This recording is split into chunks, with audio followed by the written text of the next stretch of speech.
A young woman drives into the night and vanishes without a trace. No body, no clues, just questions. To understand the mystery of her disappearance, you first have to understand the woman at its center.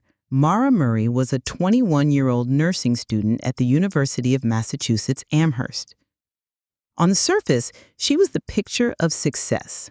A Dean's List student, a talented athlete from a tight-knit family in Hanson, Massachusetts. She had a promising future, a loving family, and a bright path ahead of her.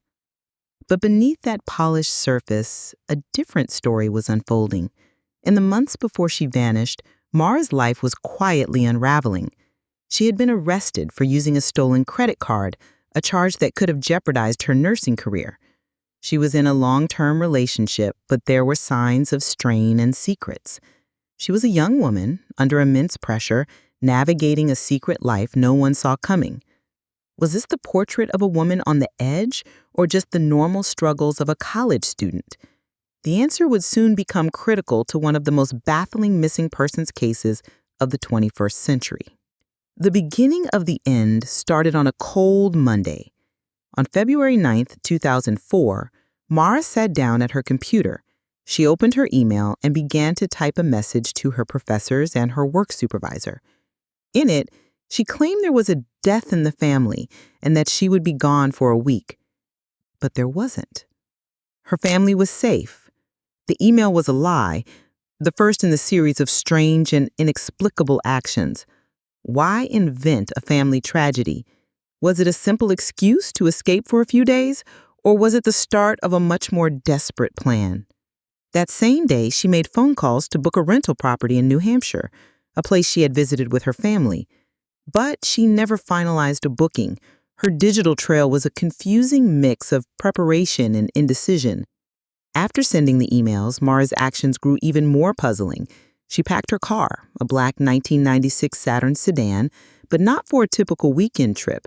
She packed textbooks, birth control pills, and clothes.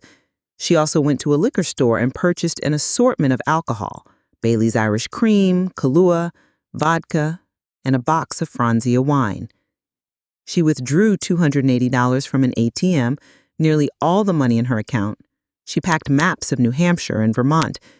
Then, she got in her car and started driving. By nightfall, she was alone, heading north on Interstate 91, driving deep into the White Mountains. No one knows for sure where she was going. There was no note, no text message, no final call. Just a car pointed toward the wilderness, carrying a young woman and all her secrets.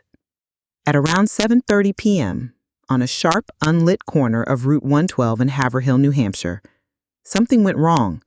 Mara's car skidded off the road and crashed into a snowbank.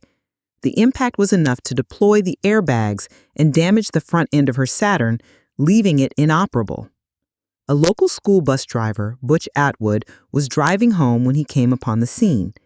He saw the car wedged in the snow, a young woman standing beside it. He pulled over and asked if she needed help, if he should call the police. Mara, he later recalled, was cold, but not visibly injured. She pleaded with him not to call the police, claiming she had already called for roadside assistance, but cell service in that area was notoriously poor, almost non-existent.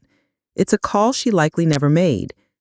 Atwood, concerned for her safety on the dark road, drove the short distance to his home and called the police anyway. The first officer was dispatched. In the 10 minutes it took for the Haverhill police to arrive at the scene, she was gone. When the officer arrived, he found a bizarre scene: a locked car, a cracked windshield, a deployed airbag, but no Mara. Police searched the immediate area. They saw only one set of footprints leading from the car onto the road, and then nothing. The footprints ended abruptly in the snow, as if she had simply vanished into thin air. This single detail ignited years of debate. Did she get into a passing vehicle? If so, was it someone she knew or a complete stranger? The weather was cold, below freezing. She wasn't dressed for a long trek in the wilderness. The police initially treated it as a simple case of a driver fleeing the scene of an accident, possibly to avoid a UDI charge. But as the hours turned into days, a more sinister possibility emerged. Some believe she ran away to start fresh, to escape the pressures of her life. Others think she met with foul play on that dark stretch of highway. And some believe she succumbed to the elements, lost and alone in the vast, unforgiving woods. The contents of Mara's car only deepened the mystery. Investigators found her packed belongings. They found the alcohol she had purchased, including the box of Franzia wine and an empty beer bottle.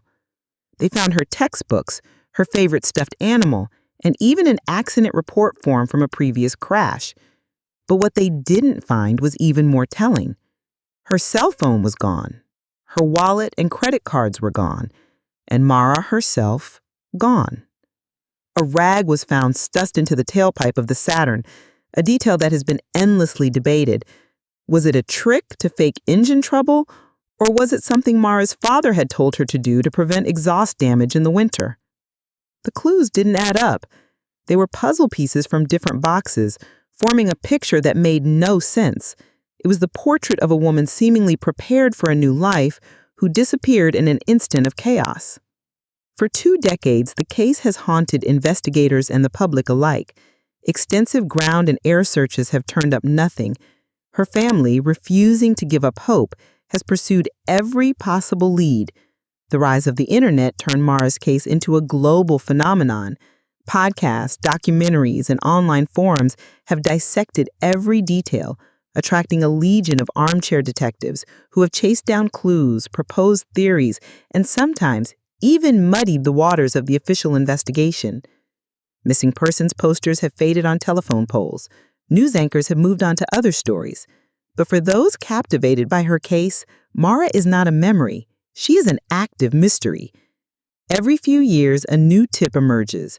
A possible sighting, a piece of clothing found in the woods, a cryptic anonymous letter, briefly reigniting hope before ultimately leading to another dead end. Mara's fate remains one of the most haunting mysteries in modern American history. What happened to Mara Murray on that cold February night? Was she running from something, or was she running toward it? Was she a victim of a tragic accident, a calculated escape, or a violent crime? Every theory seems plausible, yet none can be proven. Until she's found, the snow will continue to fall on Route 112, covering the secrets of that night, and the questions will never, ever end.